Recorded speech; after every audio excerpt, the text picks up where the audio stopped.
tal? Nos encontramos en un programa más del Colegio de Biólogos de México y en esta ocasión vamos a tener una plática con el maestro Alfonso Flores Ramírez. Seguramente muchos de ustedes han escuchado de él, lo conocen, derivado de que él es el director general de Impacto y Riesgo Ambiental de la Semarnat, que pertenece a la Subsecretaría de Gestión para la Protección Ambiental, y quien es el encargado de darle rienda suelta al conocimiento en materia de impacto ambiental, que es muy importante, y quien firma las autorizaciones en materia de impacto ambiental. Y pues no nos queda más que agradecerle al maestro Flores que nos permite esta plática. Muchas gracias. Un gusto. Muchas gracias.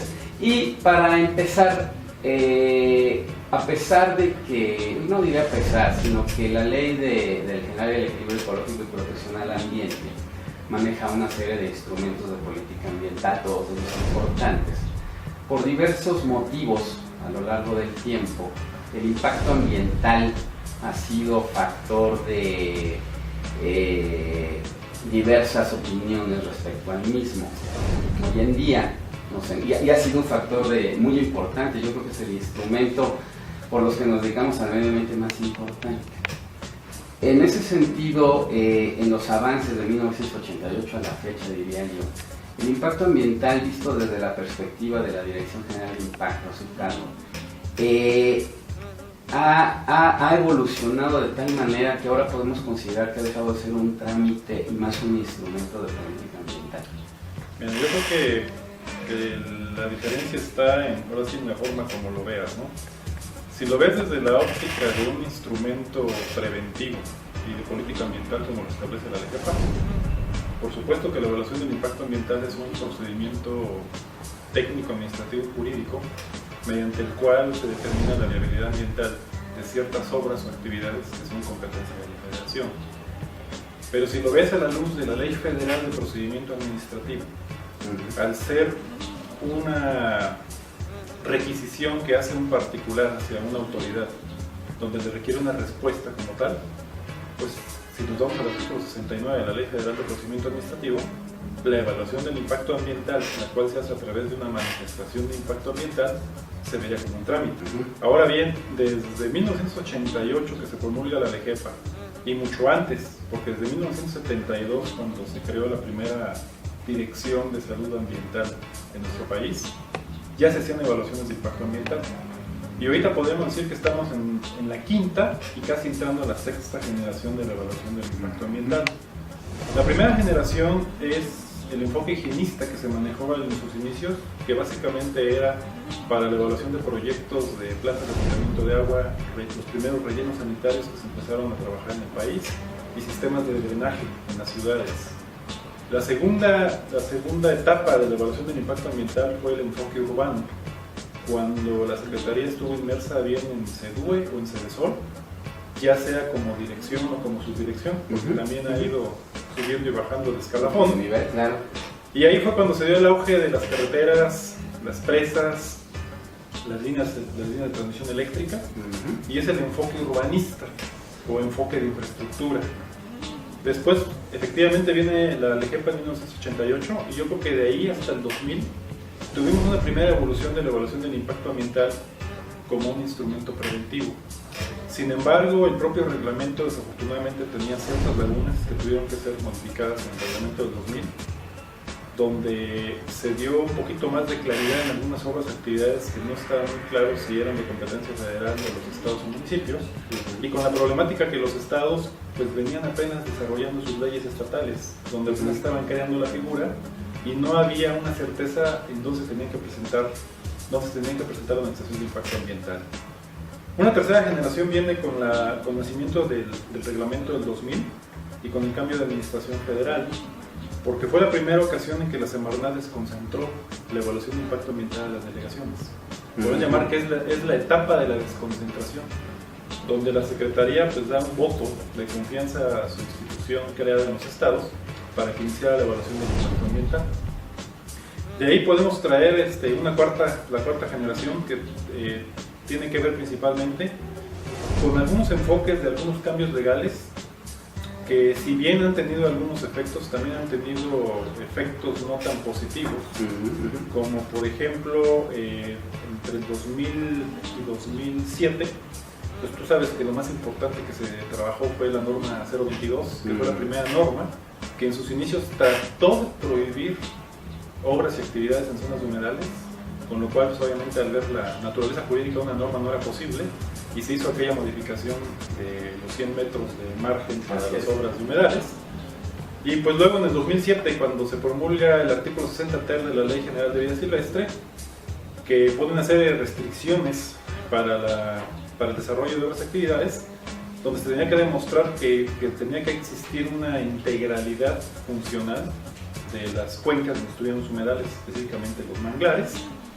Y obviamente pues eso también convirtió al instrumento, si quieren llamarlo un punto como un freno, ante el inicio de la aplicación de esto, porque pues también la academia no conocía mucho de estos estudios de flujo hidrológico y se convirtió en situaciones que empezaron a frenar cierto tipo de obras o actividades. Luego viene la quinta etapa, que podemos decir que fue la etapa donde se inició a tratar de hacer una evaluación integral, que es donde la manifestación, independientemente que la vea con los ojos de la LEGEPA o la Ley Federal de Procedimiento Administrativo, tiene que incluir una serie de información. Y esta información tiene que estar concatenada, no puede estar separada.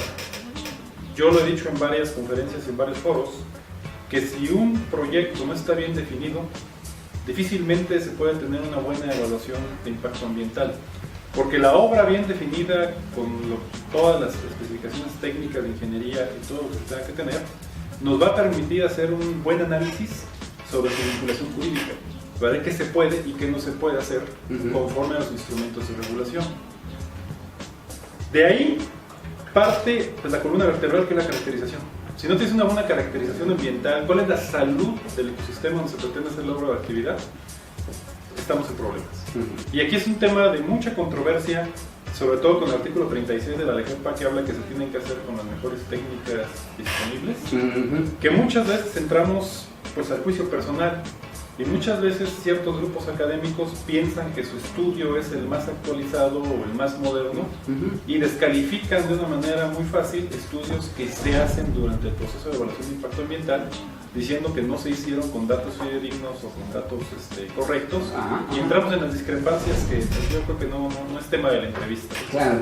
Y la última etapa de la evaluación del impacto ambiental pues, tiene que ver con la promulgación de la Ley Federal de Responsabilidad Ambiental, donde esta ley le da una figura muy importante y muy preponderante a la evaluación del impacto ambiental como el instrumento para determinar daño ambiental y para determinar, cuando aplique la compensación ambiental, de qué tamaño va a ser este. Y en esta misma sexta generación, pues viene ahora la ley de la Agencia Nacional para la Seguridad Industrial y Protección del Ambiente, el sector hidrocarburos, donde va a ser un área de oportunidad que tendrá el sector ambiental, donde una instancia va a ser encargada de hacer la evaluación en materia de impacto ambiental de todos los proyectos en materia de hidrocarburos. Es lo que yo te podría decir de la evaluación general del impacto ambiental. Bueno, la idea de nosotros es trabajar en este sentido. Tenemos ejemplos en algunos estados donde se han creado padrones que conforme la experiencia pueden ir haciendo caso. Y yo lo digo, y es muy especial para mí en Guanajuato, ¿no? Se creó un padrón donde la gente recién egresada, con poca experiencia, podía hacer informes preventivos, por ejemplo, y de ahí podía saltar a generales, bueno, en ese tiempo, ¿no? Generales, intermedios, particulares, no sé, específicas. Y en el Distrito Federal, por ejemplo, están tomando en cuenta los colegios, luego de los listados de peritos, y se ha hecho también en el Estado de México, poder avanzar en ese sentido. Y bueno, una siguiente pregunta es también en el avance de evolución, de manejo. Ya hemos visto lo que nos toca a los que nos dedicamos al medio ambiente, la parte de la autoridad, pero todavía hay muchos promoventes que presentan el impacto ambiental como un mero trámite, ya lo hablamos de él, y que salen términos y condicionantes de su resolutivo y dicen, bueno, pues no las cumplo, pues porque ¿quién me vigila? En ese sentido, la de Gira, junto con la profeta, quizás si pudieran explicar respecto a esto, salen términos y condicionantes en el resolutivo. De ahí, ¿qué pasa? Yo creo que, mira, lo principal es, más allá de los programas, porque una parte de la manifestación es la declaración de un particular sobre qué medidas va a hacer para tratar de mitigar o disminuir los impactos que cierta obra o actividad puede generar. Okay. Pero por otro lado, la Secretaría ha creado figuras dentro de la resolución de impacto ambiental que son muy valiosas. Y eso es algo que estamos retomando mucho con Profepa, y es donde la parte de la Ley Federal de Responsabilidad Ambiental toma un auge muy importante. Claro.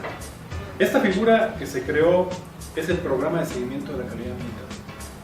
El Programa de Seguimiento de la Calidad Ambiental, más que ser un pedazo de papel lleno de subprogramas, actividades, estrategias, es la brújula que nos va a estar guiando para saber si un proyecto se está desviando de lo que dijo que iba a hacer con respecto a los programas y las medidas de mitigación y de compensación en el caso de que tuvieron que dar. ¿Por qué lo digo?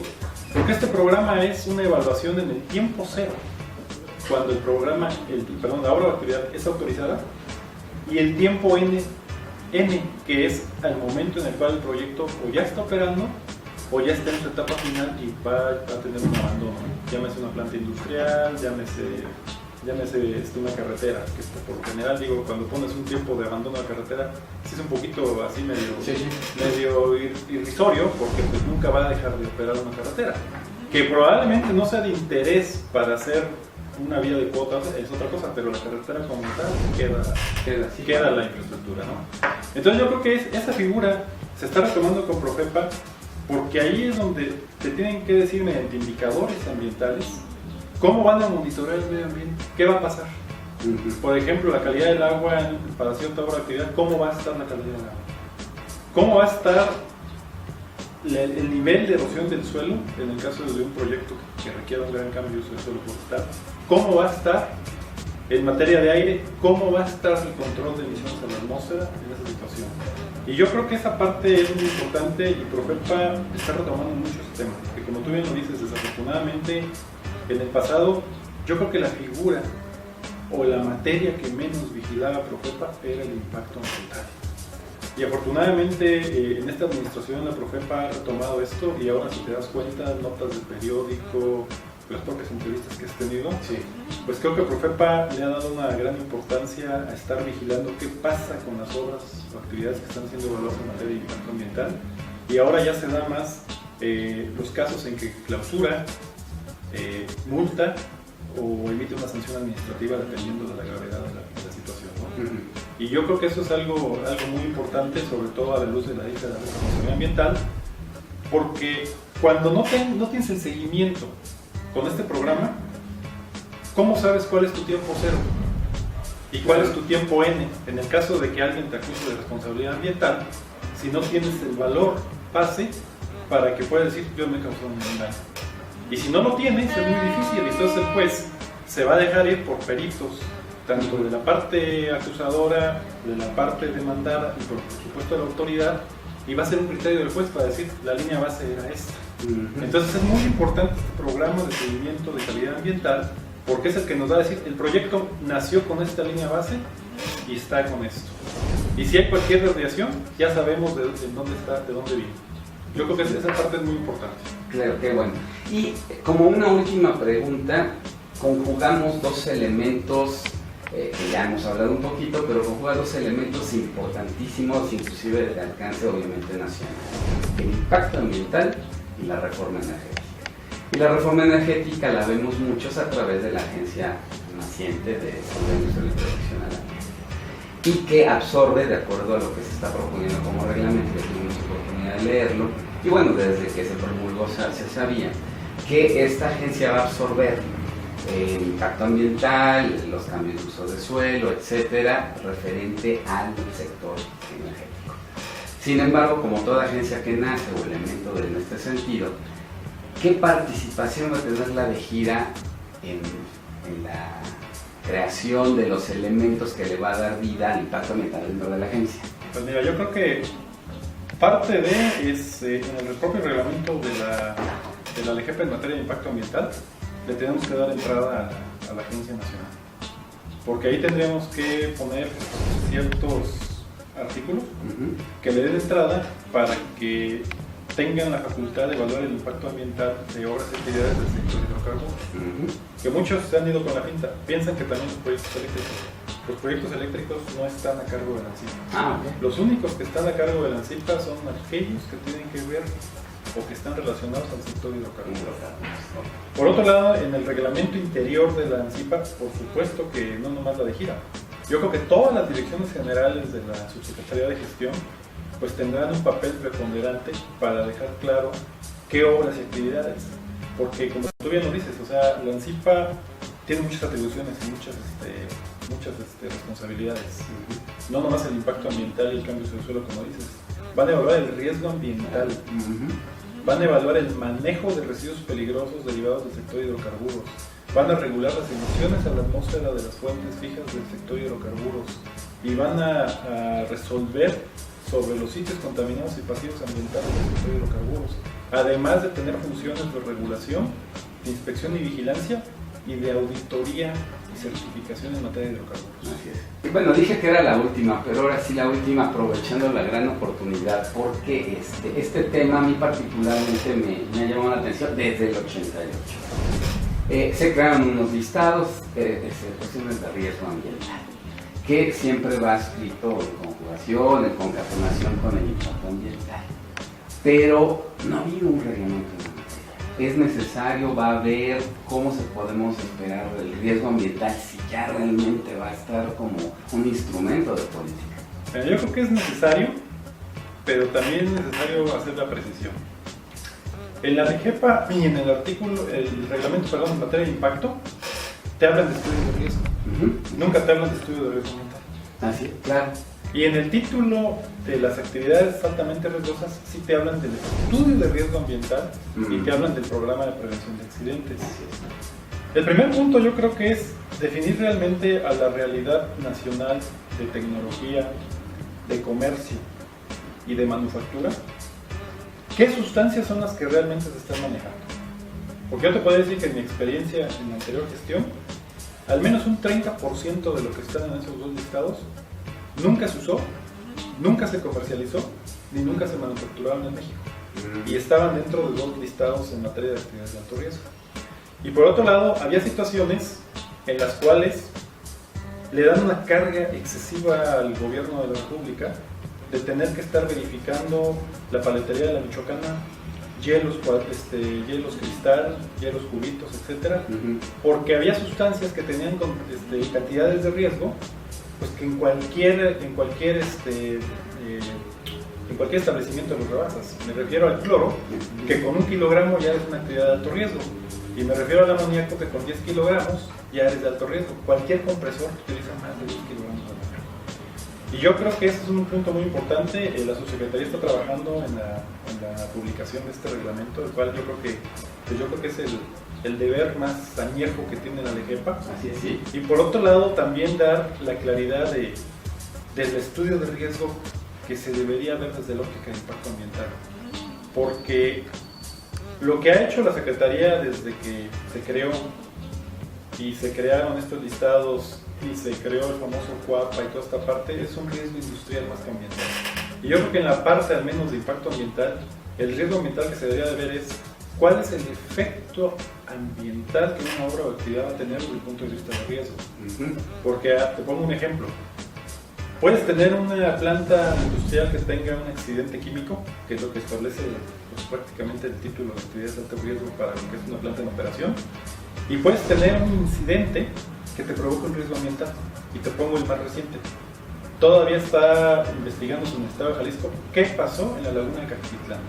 ¿Fueron descargas de agua residual o fueron descargas excesivas de carga orgánica de ciertas fuentes industriales lo que provocó las condiciones anóxicas de la laguna? Y eso realmente es un riesgo ambiental. Claro. Entonces ahí se puso en riesgo el ecosistema de la laguna. Entonces es algo que yo creo que sí tiene que quedar muy claro en el reglamento. Sí, porque se va más a la industria. Pero bueno, el tema de impacto, riesgo es, repito, apasionante, además de que se maneja mucho. Y bueno, en esta ocasión pues daremos un poco incluido esta conversación, por supuesto agradeciendo la presencia del maestro Flores.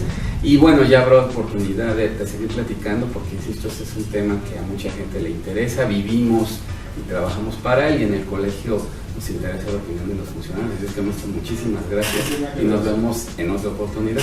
Pues yo te agradezco, Ricardo, esta oportunidad de poder haber platicado contigo un poco en el tema de impacto ambiental, que es bastante amplio Yo creo que podríamos tener varias sesiones donde podemos estar platicando tema a tema. Y yo creo que es una iniciativa importante del colegio el que busques a los funcionarios de las diferentes instancias o de las diferentes áreas prioritarias de la Secretaría para que tengan su punto de vista en relación a la gestión ambiental y la política pública en materia ambiental. Yo te felicito por esta iniciativa y muchas gracias por este momento.